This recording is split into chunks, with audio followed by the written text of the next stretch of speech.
এই চাচা দাঁড়ান, কি হয়েছে? কান্দাছেন কেন আপনি? বরযাত্রী সব চলে গেছে, খাওয়ান শর্ট পড়ছে, আমার মায়ের বিয়েটা ভেঙে গেছে। বাবা আমি যাই, আমার মাথা মুথে ঠিক নাই। কিরে তুই যে এতগুলো মাংস নিলি খাইতে পারবি? এই বেটা টেয়া তুমি আমি 2000 বেটা উসুল করতে হবো না? মানুষ যে কেন বোঝে না, কাউকে দাওয়াত করলে সে পারলে কামলা নিয়ে এসে খাও। মোর আবার এক বল মাংস নিস হয় না, খাইয়ে টাকা শুলে দেবে না। কিরে শিমুল, আজকে না তোর মামা তো নীলুফার বিয়ে, তুই আনা বই রয়েছিস, দাওয়াতে যাস না? না রে বন্ধু, দাওয়াতে যাওয়া হইব না। দাওয়াতে যাবি না মানে? আরে বেটা এটা তোর আপন মামা তো বই, তুই যদি না যাস বিষয়টা কেমন দেখা যায় না? এটা নিতে বেটা পরে কথা করতে হইব। আরে পকেটের অবস্থা তেমন ভালো না, তাছাড়া ব্যবসা বাণিজ্য খুব খারাপ যাইতেছে। একটা দাওয়াতে গেলে নিম্নে 5000 টাকার নিচে কি দেওয়া যায় ক?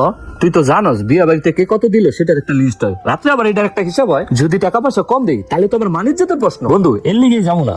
এটা কোনো ঘটনা বেটা? মেলা দিন বিয়ের দাওয়াত খেয়ে মুখটা চুলকাইতেছে, আমার কাছে একটা বুদ্ধি আছে। কি বুদ্ধি রে বন্ধু? আরে বন্ধু শোন, ওই যে বইয়ের যে খেরু আসাদ আছে না, ওর সাথে নিয়ে যাবি, ওই দেবে 1000, আমি দেবো 2000, আমরা 4 জন ভরপুর দাওয়াত খাইবো, তুই মিলে 5000 টাকা দিয়েবি। বিয়ে বাড়িতে কয়জন গেলাম না গেলাম ওটা কি কেউ হিসাব করবো? ঠিক আছে, তোর তো 1000 টাকা দিতে কোনো সমস্যা নাই না? টাকা 1000 দিতে ভাই আমার কোনো সমস্যা নাই। আপনি কিন্তু জানেন মোর খাওয়ার স্টাইল, মোর আবার এক বল মাংস নিস হয় না, খাইয়ে টাকা শুলে দেবে না। হালাল ফালা দুনিয়াতে আইসি খাওয়ার লেগে, দেখ খায় পুরোপুরি বুঝাই জানো তো খাইছে। আচ্ছা তুই এক বল না, তুই 2 বল খাই যা, বিয়ে বাড়ি তো তোর যত মজা তুই খাই যা। ঠিক আছে বন্ধু, তাহলে এই কথাই রইলো। ঠিক আছে বন্ধু, তাহলে একটা কাজ করিস, জুমার নামাজের পরে বিয়া প্যান্ডেলের সামনে আইসা পড়িস। আচ্ছা বন্ধু গেলাম। আমি ফার্মেসি দিয়া একটা ওষুধ খাওয়ানো জানি, বেশি খাওয়া যায়।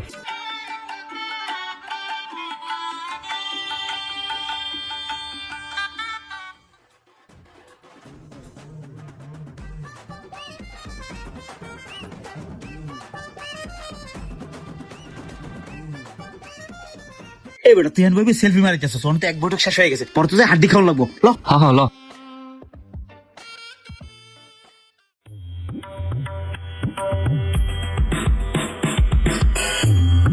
এই ভাই আর একটা রোজ দেন। হ্যাঁ রোস্ট আরেকটা দাও। হ্যাঁ ঠিক আছে এবার।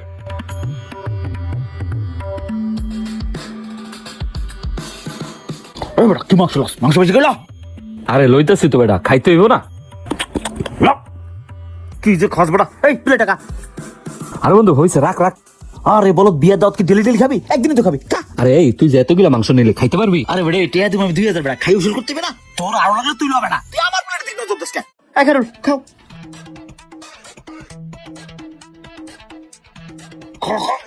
ওই থাই বেটা, এই বেটা ওই সুকা খা। খাইতেছি তো ভাই, সব লইছি দেখেন না। এ ভাই এই বাড়িতে সব আড্ডি, বাড়িটা পাল্টা নিয়ে এসো। 4 বাড়ি মাংস দিলাম, তারপরে কয় পাল্টাই নিয়ে আসতে। করকরা মাংস লইছি, আড্ডিটা আগে লইছি।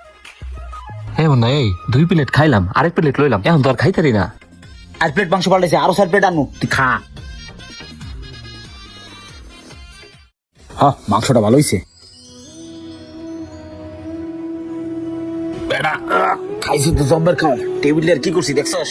আরেকটা তো খাউন হয়ে গেছে গা। ফন্ডিস করে ফন্ডিস জীবনে খাই নাই। এই হ্যাঁ ভাই লন।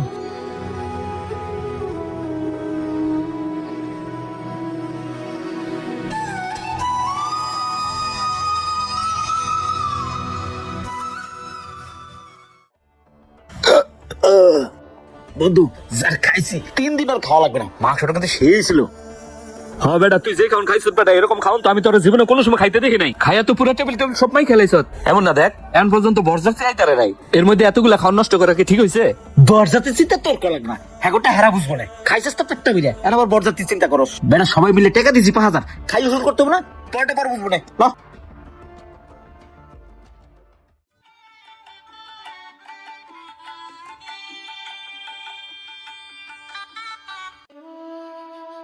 এই চাচা দাঁড়ান, কি হয়েছে? কান্দাছেন কেন আপনি? বরযাত্রী সব চলে গেছে, খাওয়ান শর্ট পড়ছে, আমার মায়ের বিয়েটা ভেঙে গেছে। বাবা আমি যাই, আমার মাথা মুথে ঠিক নাই। কি ব্যাপার চাচা আন্দাজে দৌড়া কই যাইতাছে? যাই তো পিছে পিছে। আলমগীর ভাই কিছে এত তাড়াহুড়ো করে কই যাইতেছেন? আরে ভাই আর কইও না, চাচার মেয়ের বিয়েটা ভেঙে গেছে। বিয়ে ভাঙছে কেন, কিভাবে? বরযাত্রী আসার কথা ছিল টোটাল 100 জন, সেখানে আসছে 150 জন। আর চাচায় দাওয়াত করছে লোক 150 জন, সেখানে আসছে 200 জন। এদিকে খাবার শর্ট পড়ছে, বরযাত্রী আসতে দেরি করে তাদের মন মেজাজ হলো খারাপ। এক কথা দুই কথা রাগারাগি করে বিয়েটা ভেঙে গেল। মানুষ যেই পরিমাণ খাবার নষ্ট করছে, এই খাবার দিয়ে অন্তত 100 গরিব লোক খাওয়ানো যেত। মানুষের যে কেন হেদায়েত হয় না, খাবার পাইলেই মানুষ একদম সরকারি খাবার মতো খায়। এভাবে খেয়ে আজকে চাচার এই সর্বনাশটা করে দিল। কি আর বলবো মুন্না, এই সমাজের কিছু মানুষকে দাওয়াত করলে পারলে কামলা নিয়ে এসে খাওয়ায়। মানুষকে বুঝতে হবে আজকে তার মেয়ের বিয়েতে এসে এই অবস্থা করছে, কালকে তো আমার বোনেরও বিয়ে হতে পারে, তোমার বোনেরও বিয়ে হতে পারে। সেখানে যদি মানুষ এই অবস্থা করে তাহলে তো মানুষের মান ইজ্জত থাকে না। আসলে মানুষের বিবেক করা উচিত। দাওয়াত করলেই যে এইভাবে সে খাইতে হবে, আমাদের সমাজটা কি কোনোদিনও ঠিক হবে না। আচ্ছা থাকো দেখি চাচা কই গেল।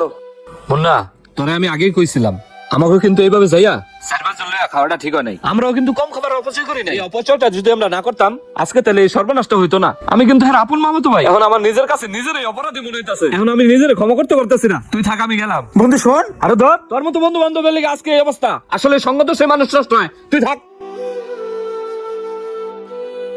কাজটা ঠিক হয় নাই, কি করলাম এটা?